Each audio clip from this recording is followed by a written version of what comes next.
అందరూ కూర్చోండి, అందరూ కూర్చోండి. దయచేసి మీరు అందరూ కూర్చోవాలి. కూర్చుంటేనే సభ నడుస్తుంది. దయచేసి కూర్చోండి, కూర్చోండి, దయచేసి కూర్చోండి, కూర్చోండి, కూర్చోండి,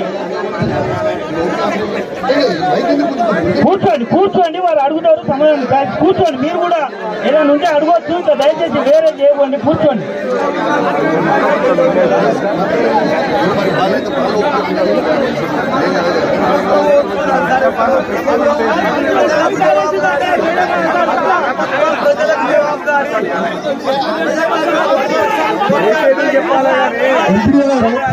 ఇప్పుడు ఈ 1440 మందికి మీరు ఇల్లు శాంక్షన్ ఎలిజిబుల్ లిస్ట్ అన్నారు.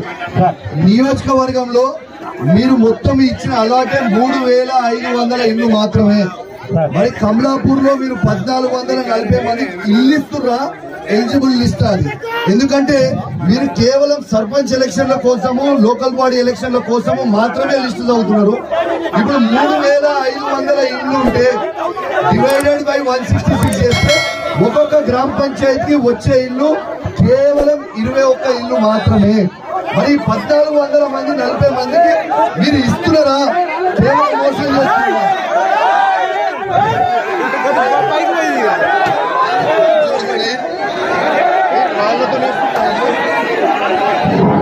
దయచేసి గొడవద్దు, గొడవద్దు, గొడవలద్దు, గొడవలద్దు, గొడవలద్దు. దయచేసి అందరు కూడా దయచేసి సీట్లలో కూర్చోవాలి.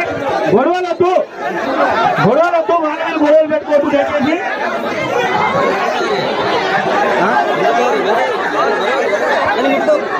ఇది రాళ్లతో కొట్టడమే సార్, రాళ్లతో కొట్టడమే సార్, రాళ్లతో కొట్టడమే సార్, రాళ్లతో కొట్టడమేంది, రాళ్లతో కొట్టడమేంది? ఇదే పద్ధతి, ఇదే పద్ధతి ఏంటిది? రాళ్లతో కొడతారా? అక్కడ ప్రజల సమస్యలు అడిగితే రాళ్లతో కొడతారా? ప్రజల సమస్యలు అడిగితే రాళ్లతో కొడతారా? కమలాపూర్ లో ఇల్లు ఇవ్వమని అడిగితే ప్రజలకి రాళ్లతో కొడతారా? కమలాపూర్ లో ఇల్లు ఎందుకు ఇయ్యరు? సమాధానం చెప్పురి.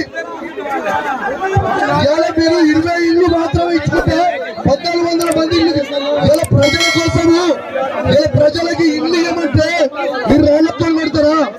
ఇలా ప్రజలకి ఆత్మీయ భరోసా ఇవ్వమంటే రైతులకి రైతు భరోసా ఇవ్వమంటే రాళ్లతో కొడతారా? ఇదా దాడి చేయడానికి వచ్చినా? సమాధానం చెప్తారా? దాడి చేయడానికి వచ్చినా? మీరు ప్రజలకి సమాధానం చెప్పుని, ఏం చేస్తున్నారో ప్రజలకు చెప్పుని. దాడి చేస్తే భయపడటం ఎవరిగా? ఈ దాడి ముఖ్యమంత్రికి భయపడతారండి. ఇదంతా భయపడటం ఎవరిగా?